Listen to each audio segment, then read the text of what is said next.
हम आचार्य मम्मट विरचित काव्य प्रकाश का अध्ययन कर रहे हैं। काव्य प्रकाश के दशम उल्लास में अलंकारों का अध्ययन कर रहे हैं, जिसके अंतर्गत आज हम उत्प्रेक्षा अलंकार का अध्ययन करेंगे। उत्प्रेक्षा एक अर्थालंकार है। अर्थालंकार वह होता है जो शब्द परिवर्ती को सहन कर लेता है, यानी कि उस किसी शब्द विशेष के स्थान पे किसी उसके पर्याय को रख दिया जाए तो भी अलंकार की सत्ता बनी रहती है। तो वो अलंकार उस शब्द के कारण नहीं अपितु उसके अर्थ के कारण होता है, तो उसे अर्थालंकार कहते हैं। उत्प्रेक्षा अलंकार का लक्षण क्या दिया है? संभावना संभावनमथुत्प्रेक्षा प्रकृतस्य समेनयत्।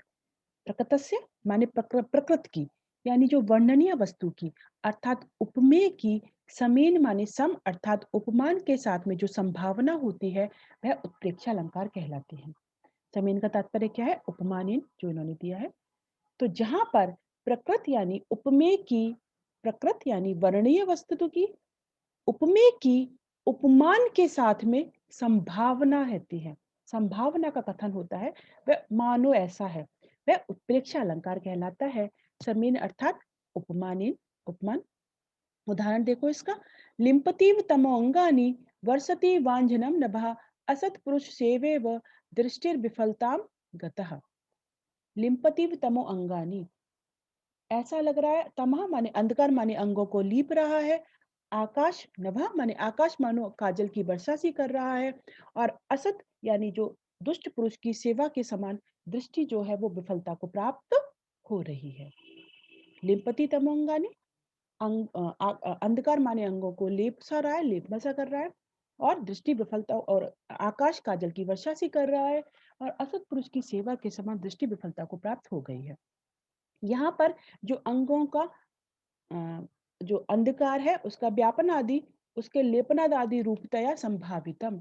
यहाँ पर क्या किया गया है? अंधकार के फैलने आदि पर, अंधकार जो कि फैल रहा है, यहाँ पर अंधकार आदि के फैलने के लेपन आदि के रूप में संभावना की गई है। जिस प्रकार अंधकार है उसी प्रकार से यहाँ पर उसकी संभावना किसके रूप में की गई है? लेपन आदि के रूप में संभावना की गई है। तो यह उत्प्रेक्षा अलंकार है। अब इसका अंतर देखते हैं। पहले हम देखेंगे उपमा में और उत्प्रेक्षा में क्या अंतर है, और फिर उत्प्रेक्षा और रूपक में क्या अंतर है। दोनों ही अलंकारों में अंतर होता है, तो क्या यहाँ पे अंतर की बात है उसको देख रहे हैं। तो उपमा और उत्प्रेक्षा में क्या अंतर होता है? उत्प्रेक्षा में जो संभावना व्यक्त की जाती है वो मन्य, शंके आदि उत्प्रेक्षा द्योतक शब्दों का प्रयोग होता है, किंतु उपमा में ऐसा नहीं होता। पहली बात है। इव शब्द उपमा और प्रेक्षा दोनों का द्योतक है, लेकिन इव का प्रयोग होने पर भी दोनों के भेदक तत्व है। क्यों? कि उत्प्रेक्षा में इव शब्द का प्रयोग प्रायः क्रिया के साथ में होता है, जैसे लिम्पतीव तमो अंगानी, किंतु उपमा में संख्या के साथ में होता है, जैसे मुखम चंद्र इव। ठीक है। उपमा का आधार सादृश्य है और उत्प्रेक्षा का आधार है संभावना। दोनों में बड़ा अंतर है। उपमा और उत्प्रेक्षा दोनों ही सादृश्य मूलक अलंकार है, किंतु उपमा भेदाभेद प्रधान है और उत्प्रेक्षा अध्यवसाय मूलक है। ठीक है, यही बात इसको यहाँ पे कह सकते हैं। तो यहाँ पे कह रहे हैं जब उपमान लोक प्रसिद्ध होता है तो इव शब्द सादृश्य को प्रकट करता है तथा उपमा होती है, जैसे मुखम चंद्र है। किंतु जब उपमान कल्पित होता है तो इव शब्द संभावना को प्रकट करता है और उत्प्रेक्षा होती है, जैसे अस्या मुखा अपरस चंद्र इव।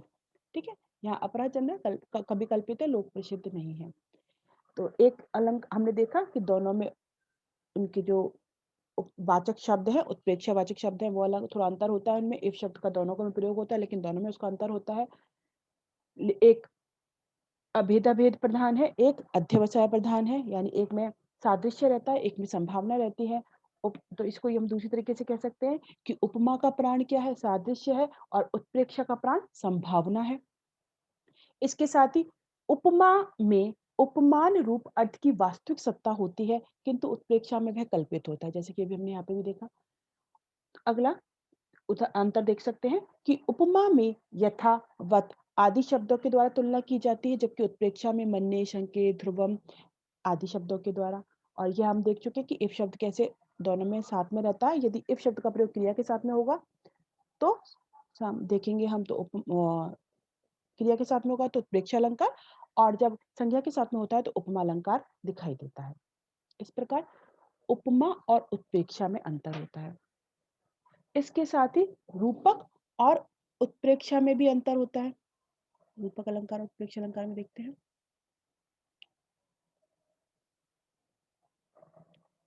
रूपक और उपमा में हम अंतर देख चुके थे। रूपक और उत्प्रेक्षा में चलिए देखते हैं। रूपक और हमने रूपक अलंकार भी देखा था। तद्रूपकम भेदो या उपमानोपमेयो, और उपमा था साधव उपमा भेदे, और संभावन मथोत्प्रेक्षा प्रकृत से समीनित। सारे लक्षण याद होने चाहिए, तो उससे हमें अंतर समझने में आसानी रहेगी। रूपक और उत्प्रेक्षा में क्या अंतर है? उत्प्रेक्षा और रूपक दोनों ही सादृश्य मूलक अलंकार है, वो भी सादृश्य मूलक है वो भी, किंतु उत्प्रेक्षा अध्यवसाय मूलक का भेद प्रधान है, और रूपक में क्या होता है? आरोप। रूपक आरोप मूलक अभेद प्रधान है। दोनों में अंतर है। दोनों अलंकारों में उपमेय पर उपमान का आरोप किया जाता है, परंतु रूपक का जो आरोप है वह निश्चयात्मक होता है, और उत्प्रेक्षा का आरोप निश्चयात्मक न होकर के संभावित होता है। वहां उपमेय पर उपमान की संभावना मात्र की जाती है। अन्य अंतर एक देख सकते हैं कि रूपक में जो सादृश्य होता है वो कैसा होता है? गम्य होता है। जैसे कि अभी हमने उपमा का जब दोनों में अंतर बता रहे थे कि उसमें तो साधर्म्य वाक्य का कथन होता है उपमा पे, लेकिन रूपक में वो गम्य होता है। तो वही उत्प्रेक्षा में भी हम देख सकते हैं। उत्प्रेक्षा में सादृश्य गम्य होता है, अतः यहाँ सादृश्य या आरोपवाचक किसी शब्द का प्रयोग नहीं होता। इसके विपरीत उत्प्रेक्षा में मन्ये, शंके, ध्रुवम आदि शब्दों के द्वारा आरोप की संभावना की जाती है। इस प्रकार वहां पे दिखाई देता है हमें। वहां पे तो गम्य होता है, वहां दिखाई देता है। अगला एक अंतर देख सकते हैं कि रूपक का जो आरोप है वो कैसा होता है? निश्चय कोटिक होता है, जबकि उत्प्रेक्षा का आरोप संशय कोटिक होता है, संभावना बनी रहती है।